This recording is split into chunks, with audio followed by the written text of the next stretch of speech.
joined by Oiler head coach Kory Allen as the Oilers prepare to open camp and prepare for the 2023 football season. Before we talk about camp, coach, and the upcoming season, let's go back to last year. You guys started out with you on the interim title, right? That's removed relatively early in the season.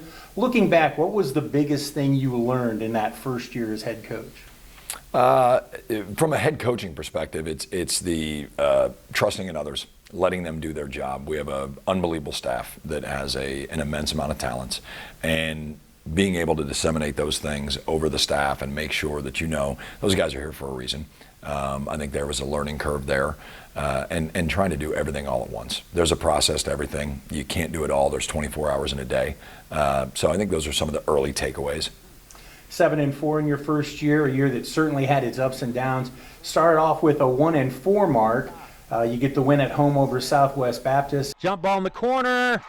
Touchdown Oilers! And the 4 losses, though, I think some people might lose.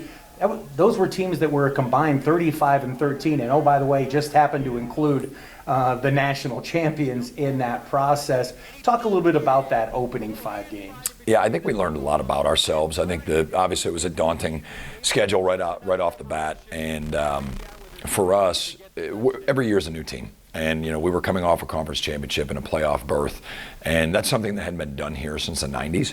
So I think that there was a feeling of potential arrival with some of the members of the football team. As much as you rage against that, I think it crept in, and it was a different team. We replaced a 3-year starter at quarterback. We graduated the best lineman in the league. Every year is a new year.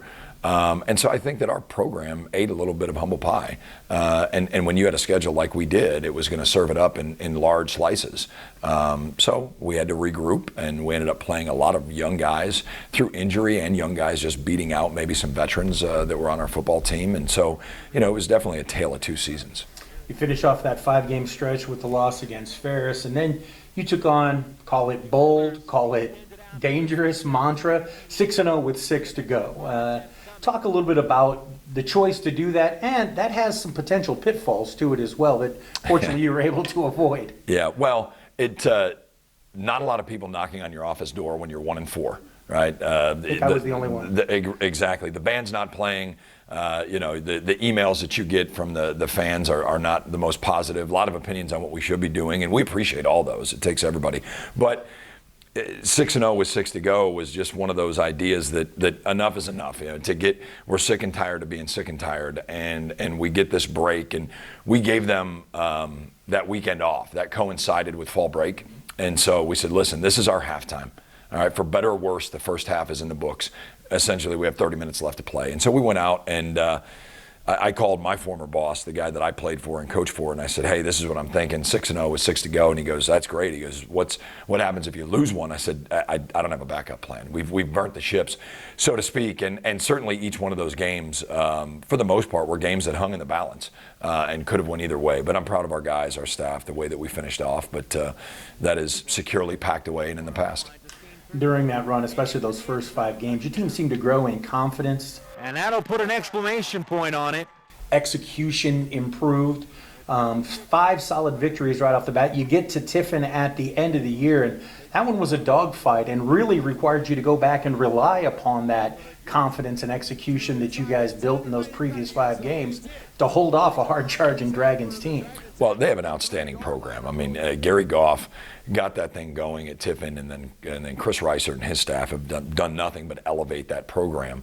And so our rivals down the road are formidable foes. There's no question. And I thought in that game, just to even summarize it, when we got the turnover to start the second half and only came away with 3, there was something eerie about it when we went up to that 24-0 mark, and all of a sudden it was like we got hit by a tidal wave. But the way our guys responded and played tough football and showed that resolve down the stretch was obviously a great way to finish off the year. That locker room feeling you can't duplicate. It was outstanding. But again, those things shall pass, and here we are now.